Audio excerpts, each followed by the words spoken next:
வேளையிலும் தேவ செய்தியோடு வழி நடத்துவார். Praise lord brother Madurashan. Praise Lord.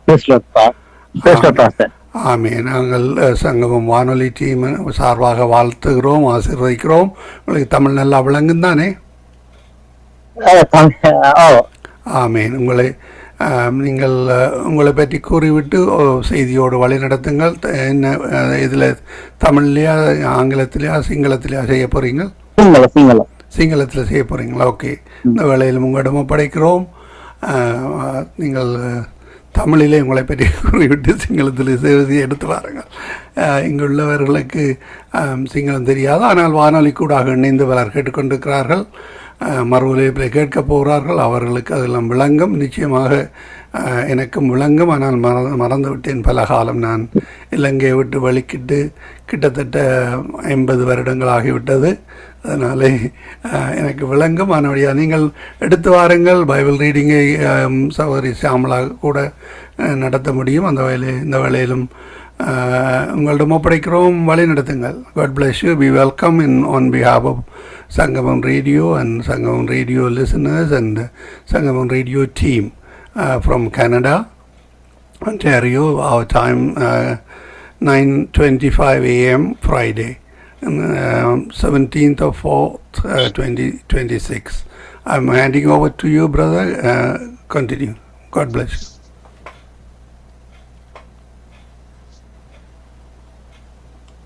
Madhusan தேசனா பிரசங்கம் பண்ணுவாரு பார்க்கல தானே? ஆமாம், அதான் சொன்னேன். நான் நாளைக்கு அவரு 3 நாள் பண்ணாரு, நான் 2 நாள் பண்றேன். ஓகே அம்மா. அவருடைய மைக் ஆஃபில் போயிட்டுதே. நீங்களா செய்கிறீங்களா? அவர் ஓகே. மைக் இப்ப சரி சரி. ஓகே. மைக் சரி ஓபன் பண்ணிட்டாரு. தொடருங்க.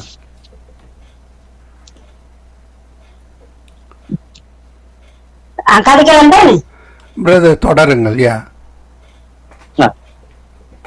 Hallelujah hallelujah.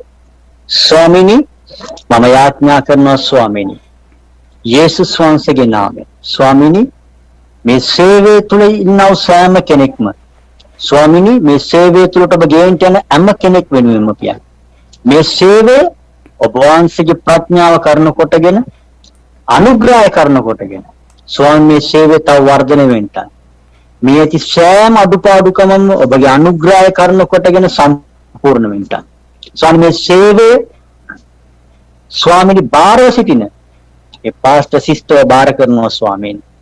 ඔවුන්ගේ ජීවිත ඔබ වහන්සේගේ හස්තයට බාර කරනවා පියායි. ඔබ වහන්සේගේ අනුග්‍රහයෙන් කරුණාව ඔවුන්ව රැකවල් කරත්වා. ආමේන්. අද මම දේශනා කරන්න යන්නේ දෙවියන් වහන්සේට අවස්ථාවක්. දෙවියන් වහන්සේට අවස්ථාවක්. අපේ ජීවිතේ දෙවියන් වහන්සේට අවස්ථාවක් දෙන්න ඕනේ. අද දෙවියන් වහන්සේ විශ්වාස කරන, යේසුස් වහන්සේ විශ්වාස කරන සියල්ලම දෙවියන් වහන්සේට අවස්ථාවක් දෙනවා. දෙවියන් වහන්සේට අපි අවස්ථාවක් දෙන්න ඕනේ. අද මම බයිබලේ යේසුස් වහන්සේ කතා කරපු කාරණා 3ක් අරන් යනවා. දෙවියන් වහන්සේට අවස්ථාවක් දෙන්න. ඕක අපි ඉගෙනගෙන තියෙනවා අවස්ථාවෙන් ප්‍රයෝජන ගන්න ඕනේ. අවස්ථාවෙන් ප්‍රයෝජන ගන්න ඕනේ. එවුන් අපේ ජීවිතේට ගොඩාක් අවස්ථාව දෙනවා. නමස්කාර කරන්න දෙනවා. විවාහ වෙන්න අවස්ථාවක් දෙනවා. දෙවියන් අනුගමනය කරන්න අවස්ථාවක් දෙනවා. අපි ආලා තියෙන්නේ මිනිස්සුන්ට අවස්ථාවක් තියනවා කියලා. ඒත් අපි ආලා තියනවාද දෙවියන් වහන්සේට අවස්ථාවක් ලැබෙනකන් උන්වහන්සේ බලාගෙන ඉන්නවා. මිනිස්සේ Tamanට අවස්ථාවක් එනකන් බලාගෙන ඉන්නවා වගේ. දෙවියන් වහන්සේත් බලාගෙන ඉන්නවා අවස්ථාවක් එනකන්. කොහොමද මේ අවස්ථාවක් එනකන් දෙවියන් වහන්සේ බලාගෙන ඉන්නේ? යෝහන් 8 2 ඉඳන් 11 දක්වා. යෝහන් 8 ඉඳන් 2 ඉඳන් 11 දක්වා.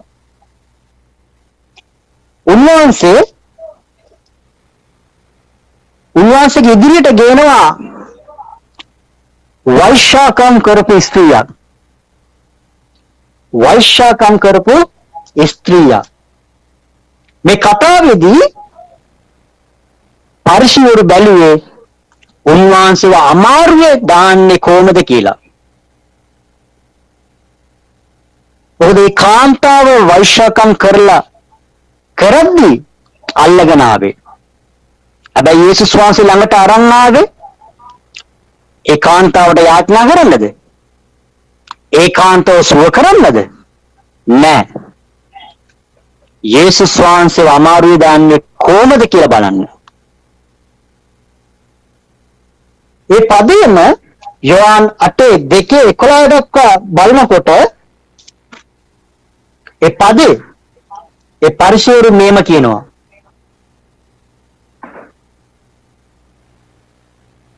මෝසස්ගේ ව්‍යවස්ථාවේ මෙබඳු අයට ගල් ගසා මරන්නට කියලා තියෙනවා කියලා. මෝසස්ගේ ව්‍යවස්ථාවේ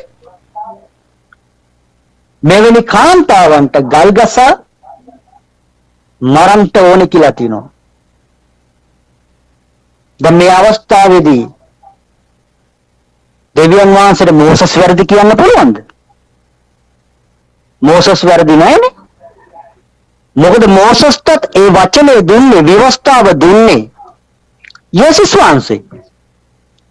මොකද යේසුස් වහන්සේ දෙවියන් වහන්සේ.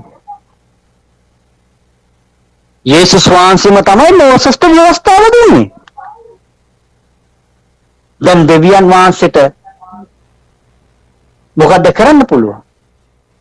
හැබැයි දෙවියන් වහන්සේ ඒක අවස්ථාවක් කරගත්තා. දෙවියන් වහන්සේ ඒක අවස්ථාවක් කරගත්තා. උන්වහන්සේව කවදාවත් කාටවත් අමාරුවේ දාන්න බෑ. උන්වහන්සේ ලියවිල්ල කියනවා. ඒ යෝහන් 8:2 ඉඳන් 11 දක්වා කියවනකොට උන්වහන්සේ කියනවා පාපය නැති කෙනා පළමු ගල ගන්න. පාපය නැති කෙනා පළමු ගල ගන්න. මොකද උනේ? ඔවුන්ට ගල් කැටයක් තියා වැලි කැටයක්වත් උස්ස ගන්න බැරි වුණා. මේ මොහොතේ දෙවියන් වහන්සේ යේසුස් වහන්සේ අදාන සෙනග ඔබට විරුද්ධව තියෙන හැම දෙයක්ම ඔබගෙන් අයින් වෙනවා. කවුරුද ඔබ ලැජ්ජාවට පත් කරන්න බැලුවොත් ඒක කවදාවත් කරන්න බෑ. මොකද දෙවියන් වහන්සේ ඔබ සමගයි. මොකද ඔබගේ වේදනාව, රෝගය, දුප්පත්කම ඔබගෙන් නිදහස් කරන්න දෙවියන් වහන්සේට ඔබ අවස්ථාවක් දෙන්න ඕනේ. බලන්න. ඒ වෛශ්‍යකම් කරපු ඒ ස්ත්‍රිය ගල් ගසා මරා දාන්න ගියේ. ගල් ගසා මරා දාන ඒක මොහොතක්. ඒක අවස්ථාවක් කරගත්ත යේසුස් වහන්සේ. ඒ කාන්තාව ගල් ගාන්නේ නැතුව ඒ කාන්තාව යේසුස් වහන්සේ නිදහස් කළා. බලන්න. දෙවියන් වහන්සේට අවස්ථාවක් දුන්නොත් ඔබට ගල් ගාන මොහොතේ පව ඔබ බේරෙනවා. සියල්ලෝම ඔබ ලැජ්ජාවට පත් කරන මොහොත එනකොට උන්වහන්සේට අවස්ථාවක් දුන්නොත් උන්වහන්සේ ඔබ දෙවියන් වහන්සේගේ දරුවන්ව ගෞරවයට පත් කරනවා. අපි බලමු ඒක කතාවක්. අපි බලමු බයිබලයේ දෙවියන් වහන්සේට අවස්ථාවක් දුන්නු දෙවෙනි කතාව. යෝහන් 9:2 ඉඳන් 4. යෝහන් 9:2 ඉඳන් 4. යෝහන් 9:2 ඉඳන් 4. මෙන්න මේම කියනවා. උන්වහන්සේගේ ගෝලිය රබ්බි මොව අන්ධ ඉපදීමට පව් කළේ කවුද? මොවුද? මොගේ මව්පියෝද යසුවය. යේසුස් වහන්සේ උත්තර දෙමින් දෙවියන් වහන්සේගේ ක්‍රියා මොහු කෙරේ ප්‍රකාශ වන පිණිස මිස මොහුවත් මොහුගේ මව්පියන්වත් පව් කළ නිසා නොවේ. බලන්න. දැන් මේ උන්වහන්සේගේ ළඟට ගෝලය ගේනවා මේ අන්ධ කෙනෙක්ව. යේසුස් වහන්සේගෙන් අහනවා මොහු අන්ධ වෙන්න හේතුව මොහුගේ මව්පියෝද මොහුගේ අම්මද තාත්තද කියලා. දැන් බලන්න. එතන ප්‍රශ්නයක් ගේන්නේ. හැබැයි ඒ ප්‍රශ්නය උන්වහන්සේ අවස්ථාවක් කරගන්නවා. උන්වහන්සේ ඒ ප්‍රශ්නය අවස්ථාවක් කරගන්නවා. මොකද උන්වහන්සේට හැම ප්‍රශ්නයක්ම උන්වහන්සේට අවස්ථාවක්. මොකද උන්වහන්සේට ප්‍රශ්නයක් කියලා දෙයක් නැහැ.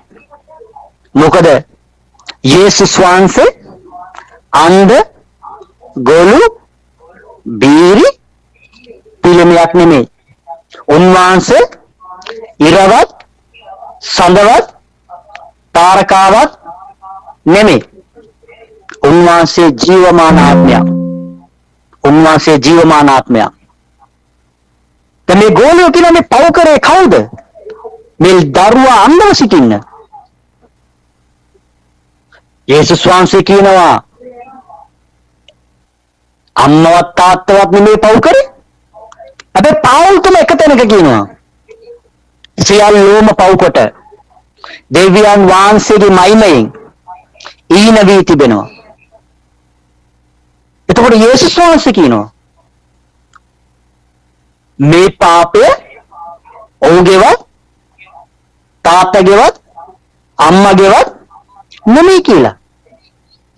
එතකොට යේසුස් වහන්සේට වරදින්න පුළුවන්ද? පාවුල්ට වරදින්න පුළුවන්ද? නෑ. පාවුල් තුමාටත් ඒ එලිදරව් ආවේ කාගෙන්ද? යේසුස් වහන්සේගෙන්. මොකද පාවුල් තුමාම කියනවා මම මේ ලියන දේවල් මම මේ කියන දේවල් යේසුස් වහන්සේ විසින් එලිදරව් කරපුවා.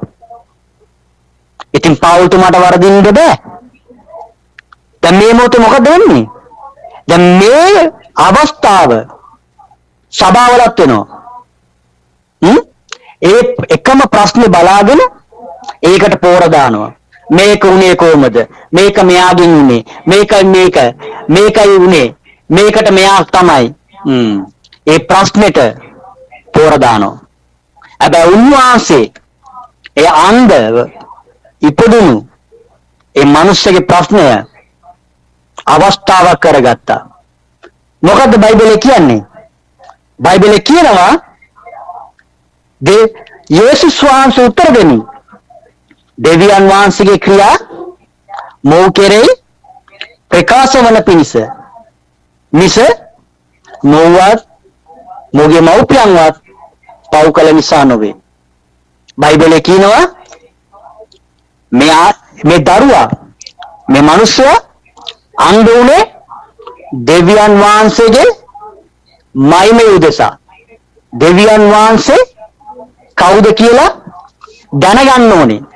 ඒක අවස්ථාවක්.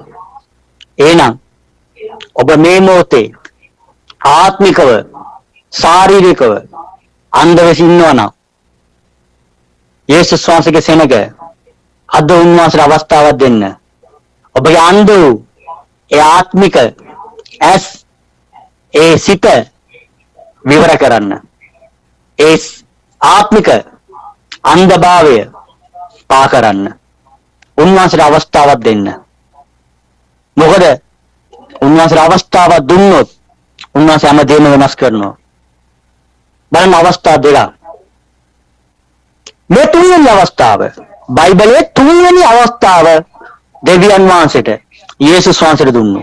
යෝහන් 11 ඉඳන් 4 යෝහන් 11 ඉඳන් 4 මේ කතාවේදී මාර්තා මරියා ලාසරස් කියලා තුන් දෙනෙක් ඉන්නවා. මේ මාර්තාගේ මරියාගේ සහෝදරයා ලාසරස් අපි මේ කතාව දන්නවා. මේ ලාසරස් මැරෙනවා. බලන්න මේ කතාවේදී දෙවියන් වහන්සේට අවස්ථාවක්. යෝහන් 11:4 කියනවා.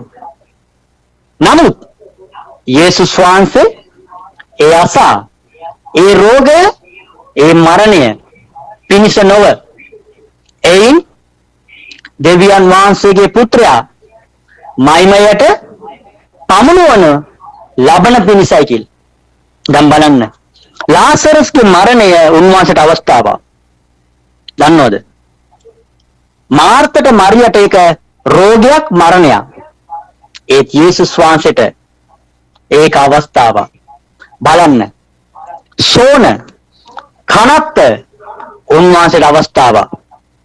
උන්වහන්සේට අවස්ථාවක් දුන්නොත් සෝන තුල ඉන්න ඒ මිනිස්සු නැගිටවනවා. ලාසරස් මැරිලා දවස් 4ක් කුණු වෙමින් පවතිනවා. ඒ තුන්වහන්සේට අවස්ථාවක් දුන්නා. උන්වහන්සේට අවස්ථාවක් දුන්නොත් දෙවියන් වහන්සේගේ සෙනග මේ මොහොතේ ඔබ මරණයටපත් වෙන මොහොතක ජීවිතයේ අන්තිම මොහොතක ඉන්නවා නම් උන්වහන්සේට අවස්ථාවක් දුන්නොත් උන්වහන්සේ ඔබ නැගිටවනවා. ලාසරස් මැරිලා දවස් 4කින් නැගිටුවා නම් උන්වහන්සේ අදත් දෙවියන් වහන්සේගේ සෙනගට ඒ දේ කරනවා. බලන්න පළවෙනි කතාව ඒ වෛශ්‍යාකම් කරපු ස්ත්‍රිය ඒ මොහොතේ ඒ පරිසවරු යේසුස් සමාරුවේ දාන්න ගියේ. ඒ තුන්වහන්සේක අවස්ථාවක් කරගත්තා. උන්වහන්සේ කාන්තාව නිදාස් කළා. දෙවෙනි කතාව අන්ධ විපදුණු මිනිස්සෙක්ව ගෙනාවා. ඒ මිනිස්යාගේ අන්ධභාවය ගැන ප්‍රශ්නයක්. උන්වහන්සේ අවස්ථාවක් කරගත්තා. උන්වහන්සේ අන්ධකම අයින් කරා. උන්වහන්සේ අන්ධභාවයට උන්වහන්සේ පෙනීම දුන්නා. තුන්වෙනි කතාව ලාසරස් මැරිලා දවස් 4ක්. හැබැයි උන්වහන්සේ සෝනෙන් ලාසරස් නැගිට්ටුවා. දෙවියන් වහන්සේගේ සෙනග ඔබ උන්වහන්සේට අවස්ථාවක් දුන්නොත් උන්වහන්සේ ඔබගේ හැමදේම වෙනස් කරනවා. හැබැයි ඔබයි දෙන්න ඕනේ. මොකද උන්වහන්සේක බලත්කාරයෙන් කරන්නේ නැහැ. මොකද යේසුස් වහන්සේ කවදාවත් බලත්කාරයෙන් අවස්ථාවක් ගන්නෑ.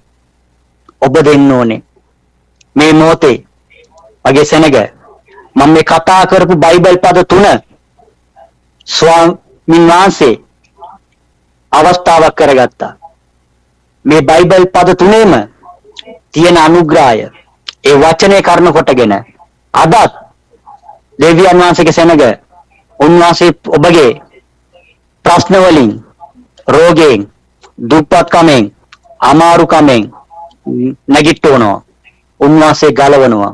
උන්වහන්සේ අදත් හෙටත් සදා කාලෙටම එකම දෙවියන් වහන්සේ. උන්වහන්සේ යේසුස් වහන්සේ. ආමේන්. මම යාඥා කරනවා ස්වාමීනි. ස්වාමීන් ඔබ දුන්නු වචනේ කරන කොටගෙන ඔබගේ සෙනග උදෙසා මේ වචනේ අසන්නව හැම කෙනෙක් කෙරෙහිම ස්වාමීනි අසන විට ඔවුන්ට ඔබ වහන්සේගේ කරුණාව ඔබ වහන්සේගේ අනුග්‍රහය ඔවුන් කුමන විදියට වැටි සිටියත් ඔවුන්ට නැගිටින්න බලය ඉනි ඔවුන් දුප්පත්කමේ සිටියත් ඔවුන්ට පොහොසත්කම ඔවුන් රෝගීව සිටියත් ඔබගේ සුවය ඔබගේ සමාදානය යේසුස් වහන්සේ මම යාඥා කරනවා ඔබ වහන්සේගේම නාමයෙන් ස්වාමීනි අද දේශනාව කරන කොටගෙන අද එළිදරව්ව කරන කොටගෙන ඔවුන්ගේ ජීවිතවලට පියාණන් ඔබ වහන්සේට අවස්ථාවක් දෙන පිණිස ඔවුන්ගේ සිත් විවර කළ මැනව ඔවුන්ගේ මනස විවර කළ මැනව ස්වාමීනි සෑමදේම ඔබට බාර කරනවා ස්වාමීනි යේසුස් ක්‍රිස්තුස් වහන්සේගේ නාමයෙන් ආමේන්.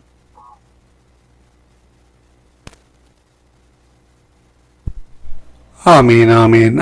In the தலைப்பு கொடுக்கிறீங்க, what is the heading for this message, brother? Sister Sarmila or brother Madhur Roshan? Praise the Lord. மன்னிக்க வேண்டும், சாரி, என்னுடைய மைக் ஆஃபில் இருந்தது. சிஸ்டர் சாமிலா அல்ல Madurashan, what is the heading for this message? இந்த செய்திக்கு என்ன தலைப்பு? நிற்கிறீங்களா? நான் பேசுகிறது கேட்குதா சிஸ்டர்? அவன் மைக் ஆஃபில இருக்கானா? அதான் பார்க்குறேன் சிஸ்டர். சிஸ்டர்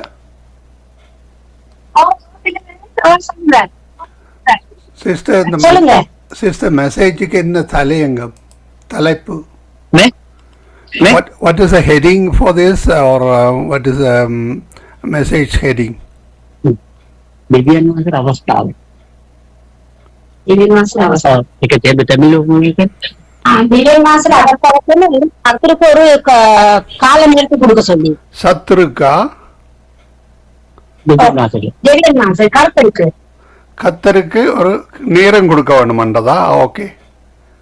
தேவருக்கு ஒரு சந்திப்பு, தேவனுக்கு ஒரு சந்தர்ப்பத்தை கொடுக்கணும். கர்த்தருக்கு ஒரு சந்தர்ப்பத்தை கொடுக்கும். ஓகே சந்தர்ப்பம். ஓகே அம்மா, நன்றி அம்மா. Can you speak Tamil or English, Madhurashan?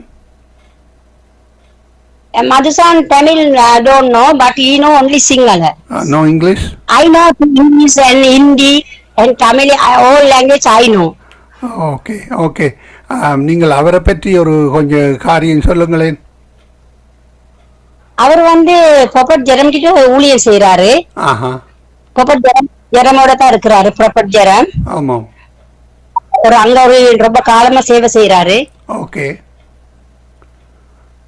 Okay okay. முழு கொழும்பு அவர் செய்யறாரு. போயிட்டு ஒவ்வொரு வீட்டுகள்ல இந்த யாரு என்ன சொல்றது, ஊழியர் செய்யறவங்க, இந்த சபை நடத்துறவங்க, ஓகே, ஜெபக்காலம் ஒவ்வொரு எல்லாம் தேடி பாக்குறது அவர் தான். Okay okay. நன்றி அம்மா. அவருக்கு நன்றிகளையும் வாழ்த்துக்களையும் கூறுகிறோம். We thank him for his message, and this message will be in Sinhala. At the same time it will be in அவருடைய செய்தியை நாங்கள் தமிழிலே சிசியிலே போட்டிருக்கிறோம், அதாவது கேப்ஷன்லே போட்டிருக்கிறோம். கேட்கிறவர்கள் கேட்க முடியும். அந்த வேலையை கர்த்தர் வழி நடத்துவாராக. We thank you for his time and the message. Bless him on behalf of Sangamam Radio and listeners and team. God bless you brother. God bless you sister. நாங்கள் திரும்பமாக சந்திப்போம். God bless you. Amen. Amen. Okay, God bless you. நன்றி sister. Okay, God bless you. Amen. அருமையானவர்களை, இதுவரை நேரம் எங்களுடன் brother Madushan அவர்கள் சிங்களத்தில் தேவ செய்தி எடுத்து வந்தார். அதை கேட்கின்ற பொழுதும் தமிழிலே கேப்சர் போட்டிருக்கிறேன். அந்த வேலையை கத்தர் வழி நடத்துவாராக. கத்தருடைய கரத்திலே செய்தியை ஒப்பு கொடுப்போம். ஊழியரையும் குடும்பத்தாரையும் ஒப்புவிப்போம்.